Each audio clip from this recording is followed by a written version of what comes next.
个云南人你还记性很厉，你不管他对你好吧，打你好不打你好，饿不死你，对上那么多，你命中注定你跟那么个过一辈子的。山东农村，这个正在唱歌的彝族女人叫罗小佳，是被人贩子从云南拐过来的。25岁的她已经是一个7岁孩子的妈了。1993年，26岁的山东青年张宝亮花了4000块买下了18岁的罗小佳。1年后，他们生了个儿子，叫张有福。张宝亮家里并不富裕，一盏钨丝灯让这个贫寒的家庭映入眼帘。未经粉饰的墙壁上挂着一张床单，防止床上落灰。木门连个窗也没有，只能用几块破布挡风。家里也没个地板，还是原始的泥土。一大早，老张帮儿子洗漱好，小罗想为儿子整理好衣服。7岁的儿子正值好玩的年纪，他一溜烟地跑了。老张的妈妈拄着拐杖蹒跚而来，他和儿子一家3口住在一起。农忙时还能带孩子，冬天的寒意尚未退去，勤劳的村民们已经迫不及待地扛起了锄头，唤醒了沉睡已久的土地。老张家里有4亩地，种着玉米、小麦、棉花。一大早，2口子就上田里干活了。老张在前面开拖拉机，小罗跟在后面翻地。他红配绿的衣服成为了灰扑扑的平原上唯一的色彩。7年前，18岁的小罗被人贩子骗过来，结婚的时候连个婚礼也没有。还没到结婚年纪的他，结婚证还是花了20块钱走后门搞到的。回想起被拐卖的事，小罗也只是认命的笑了。被别人拐卖了，你怎么能忍受呢？俺都是人命，俺都是在乎口命人，你看，我觉得都是人命啊，我人命不行。她用命字说服了自己忍受苦难，不管丈夫对她好坏，哪怕是对她挥舞拳头，只要饿不死，她就注定要和他过一辈子。在山东找个本地媳妇儿要花6000多块，娶不到媳妇儿的穷人就会花钱买便宜的云南媳妇儿。这个700来口人的小村，被拐卖来的南方妇女有40多人。人贩子打着去外面旅游的幌子，把这些未经世事的云南姑娘们骗了过来，而买他们的钱，他们一分也捞不着。被骗过来的外地媳妇儿，有一半后来都跑了。留在这里结婚生子的有10多人，但小罗没想过跑，跑到哪里不都是一个样吗？你跑还不是一个样啊？你跑俺那里跑，你心想还这里不好，俺那里跑，那里跑你就心想能好吗？那里还不一定能跟这里好啊，还不是老实巴交的在这里，好就好，大就大的在这里。老张的妈妈今年66岁了，她曾和小罗说过，只要把孩子留下，小罗想走随时可以走。路费他承担，小罗也不肯走。你叫他走，俺那都说你小家你走吧，我就当上怕啥？你来你都来不啥好，不来就叫俺搞下孩子，俺这孩子不缺娘，叫个孩子你走你就走啊，咱这个是挺闲啊，你不来都掐到我没有媳妇。小罗当然不肯走了，女人有了孩子就有了牵挂。回想起生儿子的那晚，小罗预感到要生了，摇醒了旁边呼呼大睡的丈夫。丈夫看了一眼，说早着呢，转头进入了梦乡。等接生婆的时间，小罗倒是没感觉到疼，还爬起来瞅了瞅自己养活了个啥，只记得孩子浑身被冻得通红。农忙时节，老张2口子来帮别人收玉米，然后把收好的玉米秸卖到养牛场。趁着休息的空档，2口子谈起对彼此的印象。老张很满意这个媳妇儿，但小罗却不满意丈夫。老张是家里最小的，上面有5、6个姐姐，从小就被惯坏了，脾气不好。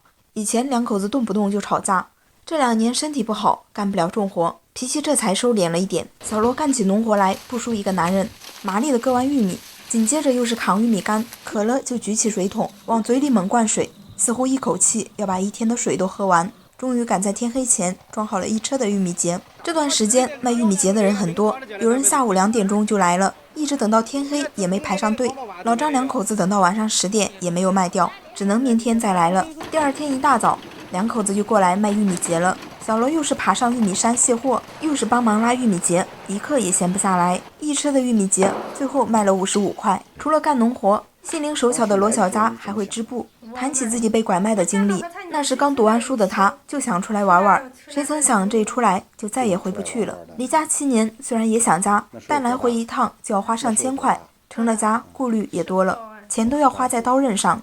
当地的村民看不起这些买云南媳妇的人家，毕竟有点条件的都在当地找媳妇儿了。由于语言障碍，云南媳妇儿大都不愿意和村民们接触。说起云南和山东的差异，山东的农村一旦家里盖上了房子，在村里走路都可以扬眉吐气了。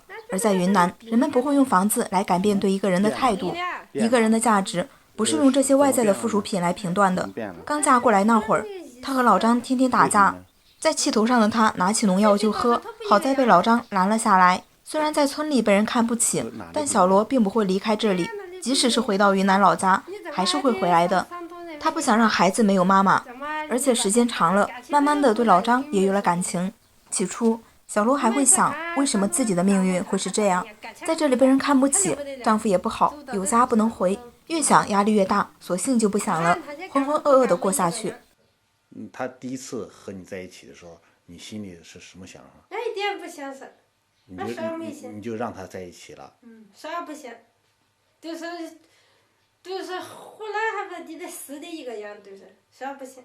离家7年，小罗的口音也慢慢山东话了。云南老家在他身上唯一的烙印，也只剩下了唱歌，这是流淌在基因里的种族天赋。慢慢的，儿子也跟着学会了，他跟着妈妈唱着离家的孩子。春节的到来意味着小罗已经离家8年了。孙明是和小罗同一年被拐卖过来的，他的女儿也7岁大了。这天，小罗来喊孙明去他家吃饭。村里这些从云南过来的姑娘会时不时聚在一起。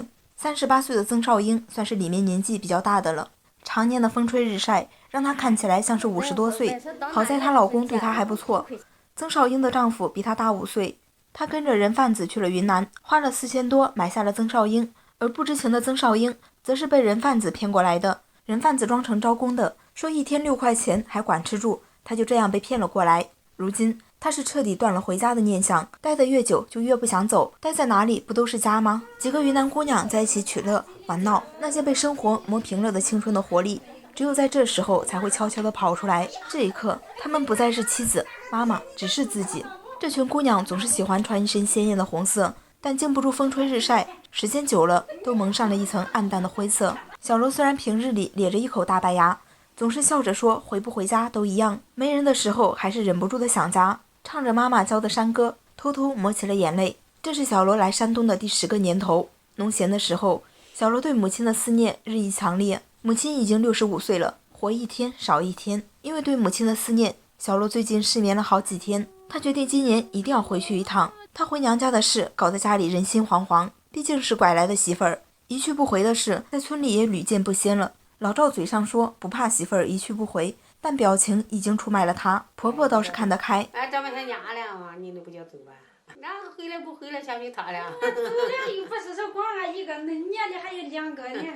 小罗背了一床被子，还买了皮鞋和牛仔裤。这么大的阵势，让儿子也开始感到不安，担心妈妈再也不回来了。天还没亮，小罗和另外2个云南媳妇儿赶了最早的班车，踏上了回云南的路。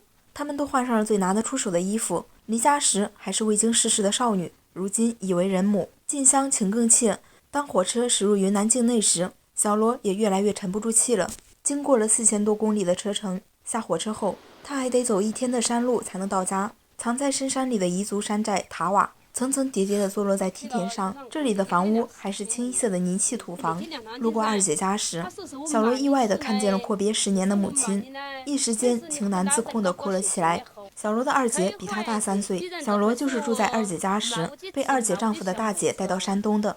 村里人都说是二姐把小罗卖了，二姐心里也委屈，待在山里种田，1年到头就2000块的收入。她寻思着，外面的生活总不会比家里还苦吧？况且她并不知道大姑子收钱的事。10年过去了，这件事依然是家里人内心的伤痛。小罗也没怪二姐，确实这么对比下来，山东那边的生活也算得上是好的了。他趴在母亲身上痛哭不止。从二姐家的山寨到娘家的山寨，还得翻一座大山，走5个小时的山路。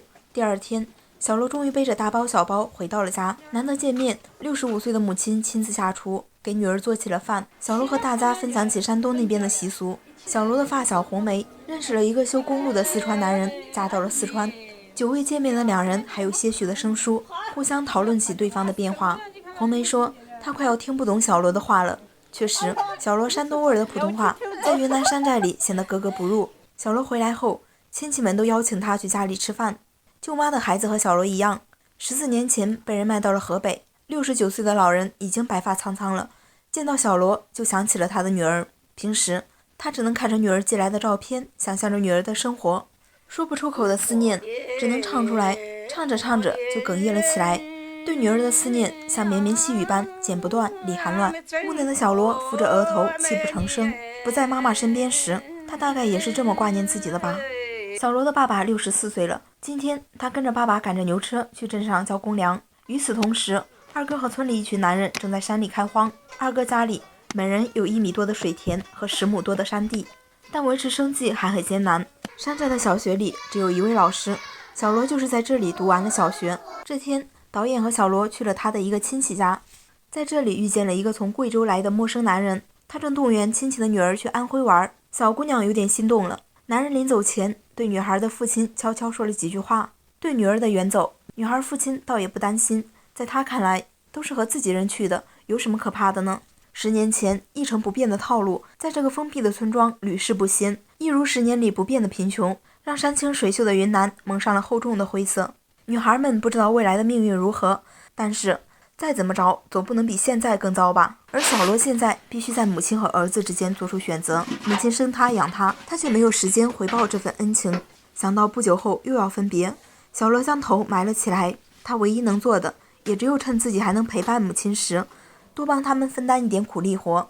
2003年，胡杰导演的纪录片《平原上的山歌》让我们看到了特殊的时代背景下，一群渴望改变命运、被拐卖后开始认命的女人的悲哀。为什么小罗他们会这么认命？看到后面也渐渐明白了，他们过去经历的苦难让他们以为世界本该如此，个人的命运在时代的浪潮面前渺小而无力。一手烂牌的他们未尝不指望通过走出去洗牌，哪怕是被拐卖也是有翻身的可能性。而导致悲剧发生的最主要的原因还是在于经济发展的不平衡，偏远山区教育的缺失。时代的一粒灰落在个人头上就是一座山，但即使是在这种艰苦的条件下，挣扎在底层的人民依然没有自我放弃，纵然家徒四壁、衣衫褴褛，也能在陋室里载歌载舞、歌功颂德。一个心怀希望的民族才能屹立不倒。村村通路、精准扶贫、普及教育，我国用20年实现了弯道超车，也只有中国人才能真切地感受到什么叫翻天覆地的变化。身处盛世之中的我们，在回看前路时，才能体会到它有多么的来之不易。